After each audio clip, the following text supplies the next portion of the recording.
Times network ద్వారా గుర్తించబడ్డ India's number 1 varicose veins hospital Avis ని సంప్రదించండి. కోల్కతా ఇన్సిడెంట్కి సంబంధించి నిన్న సుప్రీంకోర్టు ట్రయల్స్లో కొన్ని కీలక అంశాల మీద డిస్కషన్ జరిగింది.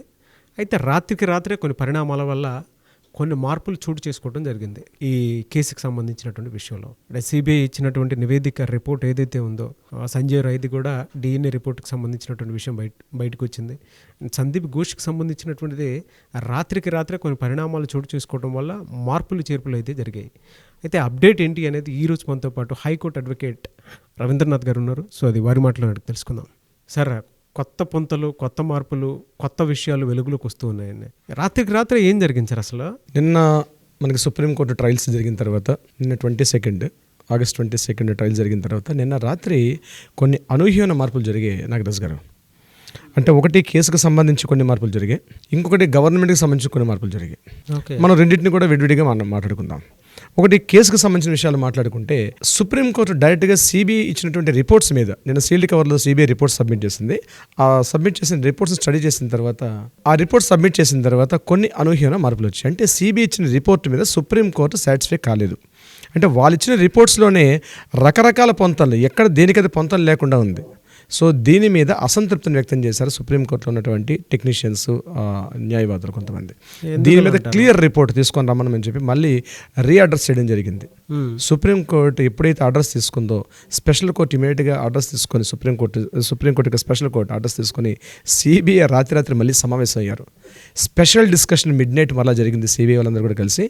అందులో భాగంగా ఏం చేశారంటే, సందీప్ ఘోష్ ఎవరైతే ఎక్స్ ప్రిన్సిపల్ సందీప్ ఘోష్ ఎవరైతే ఉన్నారో అతన్ని పాలిగ్రఫీ టెస్ట్కి అలౌ చేశారు. ఓకే, ఇప్పటిదాకా పాలిగ్రాఫ్ టెస్ట్ అనుకోలేదు సందీప్ ఘోష్కి. అంటే బట్ వీళ్ళు ఇచ్చినటువంటి రిపోర్ట్స్లో ఏం చేశారంటే, అతను రకరకాల ఒపీనియన్స్ చెప్పుకుంటూ వస్తున్నాడు. 7 times ఇంటరాగేషన్ చేశారు. అబ్జెక్షన్స్ ఉన్నాయి సార్? అంటే ఫస్ట్ ఏంటంటే, అది కీలకమైన అంశం, బట్ అది ఇంకా బయటకు రివీల్ కాలేదు.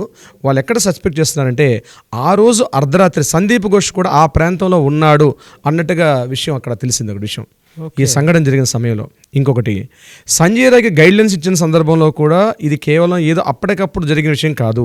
సంజయ్ రాయ్ని కూడా ముందుగా ఈ విషయాన్ని ఇనిషియేట్ చేశాడా సందీప్ ఘోష్ ప్రిన్సిపాల్ అన్న విషయం మీద అక్కడ క్లారిటీగా రావాల్సి ఉంది.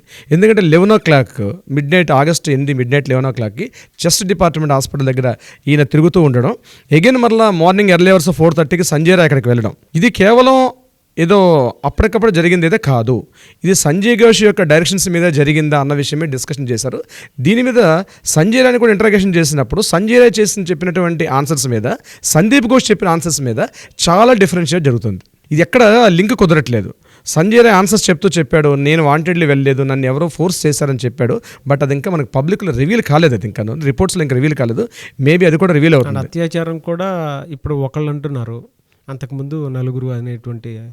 యాక్చువల్గా ఇది కూడా కీ పాయింట్ ఏం చేస్తే, సెకండ్ పాయింట్ చెప్దాం అనుకున్నాను, మీరే గుర్తు చేశారు. ఆ పాయింట్ ఏంటంటే, ఫస్ట్లో ఇది గ్యాంగ్ రేప్ అని లోకల్ పోలీసెస్ చెప్పడం జరిగింది. ఆ గ్యాంగ్ రేప్ ఎలా సస్పెక్ట్ చేశారంటే, ఆ లోపల ఒక థిక్ లిక్విడ్ ఉంది, 155 grams ఉన్నటువంటి ఒక విసిడ్ ఉందని చెప్పారు. వాళ్ళు చెప్పడం జరిగింది. అదొక సీమెన్ ఉంది, ఒక 155 grams. అయితే మీడియా అందరూ కూడా చెప్పారు. చాలామంది ఈ విషయం సోషల్ మీడియా స్పెర్మ్ అని చెప్పడం జరిగింది. సో మనం మాత్రం నాగరాజ్ గారు మనం హైలైట్ చేసాం, ఎక్కడ కూడా మన పదాలు వాడలేదు మనం. అంటే అది ఏదో ఒక జిగట పదార్థం, ఒక థిక్ లిక్విడ్ ఉందని చెప్పాము. ఈరోజు సిబిఐ కూడా దాన్ని కన్ఫర్మ్ చేశారు. ఏమని కన్ఫర్మ్ చేశారంటే, ఇది గ్యాంగ్ రేప్ కాదు, అది సమ్ కెమికల్ బేస్డ్ ఒక ప్రొడక్ట్ అని చెప్పారు వాళ్ళు. ఇట్స్ ఒక కెమికల్, అది గ్యాంగ్ రేప్ కాదు. అయితే దీన్ని అడిగారు సుప్రీంకోర్టులో కూడా. మరి ఆ లిక్విడ్ సంగతి ఏంటంటే మాట్లాడినప్పుడు, అది హ్యూమన్ చేసేటువంటి సిమెన్ కాదు, అది ఒక కెమికల్ అని చెప్పడం జరిగింది. అది ఫైనల్ రిపోర్ట్ వస్తే ఈ విషయాలు తెలుస్తుంది. సో ఈ విషయాన్ని మనం కంటిన్యూ ఫాలో అవుతున్నాం. సుప్రీంకోర్టు యొక్క జడ్జిమెంట్స్ని, సుప్రీంకోర్టు ఇస్తున్నటువంటి ట్రయల్స్ని మనం కంటిన్యూగా ఫాలో అవుతున్నాం. సో ఇది గ్యాంగ్ రేప్ కాదు, ఒక పర్సన్ చేశాడని చెప్తున్నారు. ఈ 2 విషయాలు అంటే ఇది ఒక కాంప్లికేట్గా ఉంటాయి విషయాలు. ఇక్కడ చిన్నగా తిన్నిగా ఉంటాయి, తినలేని అక్కడ మన డిస్కషన్స్లో అడ్వకేట్గా మనం పరిశీలించినప్పుడు, ప్రిన్సిపాల్ సందీప్ ఘోష్ ఆ రోజు అర్ధరాత్రి అక్కడ ఉన్నాడు అన్న విషయం, ఎక్కడ ఉన్నాడు ఆయన సందీప్ ఘోష్, ఈ సంఘటన జరిగిన సమయంలో సందీప్ ఘోష్ ఎక్కడ ఉన్నాడు అన్నది సిబిఐకి అడిగినప్పుడు సిబిఐ ఇచ్చినటువంటి రిపోర్ట్స్ మాత్రం డిఫరెన్షియేట్గా ఉంది. అట్ ద సేమ్ టైం ఎవరైతే విక్టిమ్కి ఆ రోజు అరౌండ్ మిడ్నైట్ 11:30 నుంచి 1 o'clock వరకు ఆ అమ్మాయి డిన్నర్కి వెళ్ళింది. ఆ డిన్నర్ టైంలో ఆమెతో పాటు ఉన్నటువంటి 4 స్టూడెంట్స్ ఎవరైతే ఉన్నారో, ఈమె కలీగ్స్, ఫ్రెండ్స్, జూనియర్ డాక్టర్స్ వాళ్ళు కూడా, వాళ్ళ 4 కూడా ఈరోజు పాలిగ్రఫీ టెస్ట్ చేస్తున్నారు. వాళ్ళు ఇంట్రాగేషన్ చేసినప్పుడు కూడా ఎగ్జాక్ట్లీ వాళ్ళ నలుగురిని ఇంట్రాగేట్ చేసినప్పుడు కూడా ఒక్కొక్కరు ఒక్కొక్క రకమైన ఆన్సర్ చెప్తున్నారు. ఎక్కడ కూడా సింక్ అవ్వట్లేదు. సంజయ్ రాయ్ చెప్పిన ఆన్సర్స్కి, 4 జూనియర్ డాక్టర్స్ చెప్తున్న ఆన్సర్స్కి, సందీప్ ఘోష్ చెప్తున్నటువంటి ఆన్సర్స్కి ఎక్కడ కూడా లింక్ కుదరట్లేదు. కాబట్టి సుప్రీంకోర్టు ఇచ్చినటువంటి గైడ్లైన్స్ని తీసుకొని, హైకోర్టు ఆర్డర్స్ తీసుకొని వాళ్ళు ఏం చేశారంటే ఈరోజు టెస్ట్కి వెళ్తున్నారు. ఈ టెస్ట్లో కూడా ఏంటి అంటే టెస్ట్లో ఇది ఒక భాగం. లై డిటెక్టర్ టెస్ట్లో కూడా ఇది ఒక వాంగ్మూలం మాత్రమే. ఇది ఎవిడెన్స్గా సాక్ష్యంగా పనికిరాదు. అయినప్పటికీ కూడా నిజానికి ఇది కరెక్టా కాదా లై డిటెక్టర్ టెస్ట్ చేస్తారు పాలిగ్రాఫ్లో. దాని గురించి మనం క్లియర్గా చెప్పడం జరిగింది. ఇంక ఈ వీడియోలో ఎక్కువగా నేను చెప్పదలుచుకోవట్లేదు. అంటే టెస్ట్ చేసే మెజర్స్ ఎలా ఉంటాయి, ఏ మెథడ్లో ఉంటుందని మనం లాస్ట్ టైం మనం ఒక వీడియోలో చేసాం. సో ఆ టెస్ట్లో కొంతవరకు వచ్చే అవకాశం ఉంటుంది. అది కూడా దీన్ని సపోర్ట్ చేస్తారు. ఇది ఈ సంఘటనకు సంబంధించినటువంటి విషయాలు అంటే ఇది కీ పాయింట్ అనమాట ఇప్పుడు ఇవాళ జరుగుతున్న సంఘటన. ఇంకొకటి, ఎవరైతే అఖ్తర్ అలీ ఈయన మీద అబ్లిగేషన్స్ రైజ్ చేశాడో అబ్లిగేషన్స్ని 2023 ఆ టైంలో అప్లికేషన్స్ ఈయన మీద పెట్టినప్పుడు కూడా ఈయనకి ముర్షిదాబాద్కి ట్రాన్స్ఫర్ చేసే తప్పించి సందీప్ ఘోష్ని మాత్రం అక్కడి నుంచి కదిలించకుండా అదే పోస్టులో పెట్టడం అన్నది సుప్రీంకోర్టుని ఇచ్చినటువంటి ట్రయల్స్లో ఒక విషయాన్ని హైలైట్ చేశారు. దాన్ని సూటుగా గవర్నమెంట్కి ప్రశ్నించారు. అగైన్ సెకండ్ టైం ఆ రోజు రాత్రి ఆయనకి అక్కడ సస్పెండ్ చేసి ఇమీడియట్గా next posting Calcutta national medical కాలేజీకి పోస్ట్ ఇచ్చారు ఆయనకి. సో దా విషయం మీద కూడా క్వశ్చన్ చేశారు. సో ఈ సంఘటన విషయం కాకుండా second point Mamata Banerjee government విషయానికి వస్తే, మమతా బెనర్జీ నిన్న అర్ధరాత్రి స్ట్రైట్ అవే నరేంద్ర మోడీ గారికి లెటర్ రాశారు. రాష్ట్రంలో అనిశ్చిత పరిస్థితి నెలకొని ఉంది.